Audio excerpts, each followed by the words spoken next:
Hi there, welcome to Single and Married with Ezzy. Thank you for joining me. I'm happy to have you. My name is Ezzy Odimoka. I'm a mom, a pastor's wife, and I enjoy talking about relationships.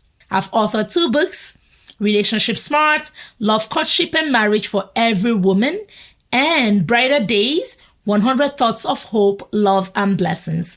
Both books are available for you on Amazon or anywhere you get your books.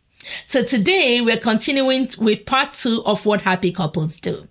And we said happy couples are not necessarily couples that don't have challenges or couples that don't have any difficulties. Rather, these are couples that have learned to walk through their challenges and find ways to do more of what keeps them together and more of what keeps them happy. And we talked about the fact that happy couples learn to touch each other, they learn to give their time, spend quality time together, and happy couples also talk through everything, every challenge.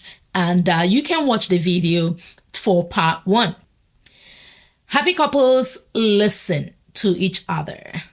So listening shows that you care. Listening tells the other person, you're important to me. What you have to say is important to me. You mean the world to me, and I want to listen. I want to hear you.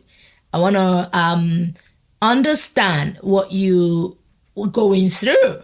And so happy couples learn to listen to each other. They make time to listen to their spouse. They make time to listen, not just for what is being said, but for what is not being said as well.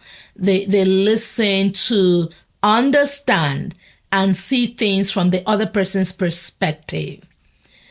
Another thing happy couples do is they have learned to give. They give. Right? They've learned to give of their time. They've learned to give of their resources.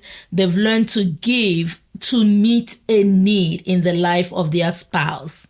Right? So they learn to give what matters, giving gifts that are meaningful. And by that, I mean, if your spouse, let's say your wife, needs help, right, with the children, maybe giving them flowers may not just be what they need at that time. So it's identifying what the need is. What are they needing? What is your husband needing? What is your wife needing at that very moment, at that very time?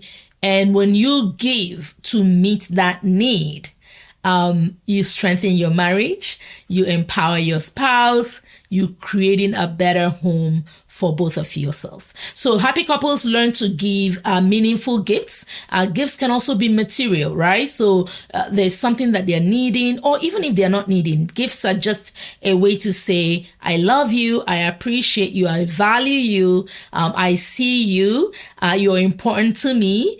So gifts, right? You give meaningful gifts, gifts of your time, gifts of resources, gift of material things, and gift of, any other gift that can meet a need in your spouse's life is definitely a good thing to do. Happy couples have learned to appreciate each other. So happy couples are very generous with appreciation to their spouse, right? They are kind in what they say. They are very generous with appreciating, giving thanks, just letting the other person know that they see them, they value them, they appreciate their time, they appreciate what they do for them, what they do for their family.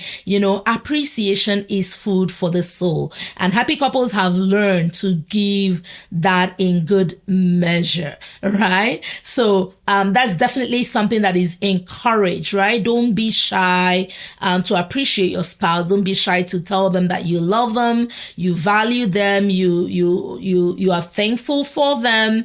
Appreciate the things you see. Don't wait to just comment or be critical of the things that are not going well or the things they're not doing well. Instead, you can find things that they do well and appreciate them for that. Tell them thank you for helping out with the kids today. Thank you for doing the school run. Thank you for, picking up the prescriptions. Thank you for taking Junior to the doctor. Thank you for doing the laundry. Thank you for cooking. Thank you for clearing the snow. Thank you, right? So appreciation is definitely a good thing to maintain in your marriage, and happy couples do a ton of that. Number 4 for today, happy couples have learned to eat together. Happy couples share meals together. So they find time, and this could be different for different people. Sometimes maybe even one meal a day, even one meal a week, right? They spend time to share a meal together, right? Because that is such an important way to keep the family connected, keep the family together, keep the family united, right? And when you share meals, you're discussing over meals, you're sharing, and you're just connecting and bonding over a good meal. So happy couples have learned to do that well. Sometimes they can connect over breakfast, if that's not possible, over dinner, right? Sometimes, if during the week is so busy, over the weekend, Saturdays are there, Sundays are there, right? And you find a meal that you can connect with your spouse with and the family together. So these are some of the tips on what happy couples do to remain happy, to remain together, to remain united, and enjoy a happy, healthy marriage. So I hope that you have been blessed with these few tips. I encourage you, put them into practice, hopefully you're doing some of these already, but if not, it's never too late. You can start today, put a couple of these things into practice, and begin to see your home and your marriage grow, develop, and be stronger as the days go by. So reminder, I host a marriage mentorship class. It's a free class. We meet monthly online and discuss topics that are beneficial to singles and couples alike. You are welcome to be part of it. Follow the prompts you see on the screen to request to register and be a part of it. We learn a lot. We ask questions. It's so much fun. And I do look forward to seeing you again next week. Thank you for joining. Remember, if you liked what you saw, you can share it. You can click on the bell button to be reminded when I come online. Don't forget to subscribe and like it. And I'll see you next time. Thank you. Goodbye from Single and Married with Ezzy.